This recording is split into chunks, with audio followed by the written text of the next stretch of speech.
Gitme bugün, kal yanımda Allah aşkına.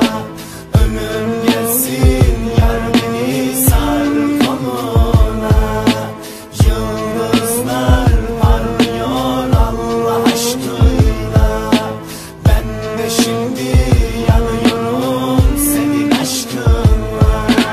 Bugün yazdım öyle işte, sorma neden derinden. Öyle bir melek ki bulan döktürüyor dilimden. Birleşiyor dumanlarla hayalim ve düşüncem. Hayalimde bir sen varsın, bir de bekleyen ailem. Kendim için söyle, senden ne istedim ben kadın. Annem ağlıyorken evde nerede huzurum tadım. Bomboş oldu sokaklarda, sende kaldı bir yanım. Gitme bugün, kal yanımda, öyle sana muhtacım. Buram buram sen kokuyor sokaklar bugün yine. Her bir yanda sen varsın, nasıl dersin unut be. Bugün kafam harbi kıyak, indim en derinlere. Sen olmuşsun aşkın adı, kan dolan bu gözümde. Bakmayla görülseydi herkes aşkı görürdü. Aşk öyle bir derinde sanki beni çürüttü. Genç yaşımda saçlarıma aksürüsü büründü. Her cigara çektiğimde bu dişlerim döküldü. Geçenlerde baktım öyle resimlerde aynısın. Nazar değmesin diyelim çünkü bende farklısın. Bence sende dert yok ki çünkü aşkı tatmadın. Aynalarda çok güzelsin fakat kalbin taş kadın. Herkes öyle diyormuş ya Taner, gözlerin güzel. Gözlerim güzel değil ki bu gözlerim müptezel. Her bir yanım karanlıkta, bende var bir düşüşler. Aşkı zehir kadehten de bir yudumluk verdiler. Bilmiyorum içmişim de kafam şimdi 1 milyon. Aşka düşen dizlerimle yürüsem de bilmiyorum. Bir torbacı misaliydi bu mutluluk 10 milyon. Mutluluğun tablosuysa böyle ucuz bilmiyorum. Herkes öyle sever beni, lafta çorba pişmiyor. Kafam bir girince dara kimse selam vermiyor. Dostlarımın hiçbirisi bir Hamdi Genç etmiyor. Taner Doğan yazdı ama belki kimse takmıyor.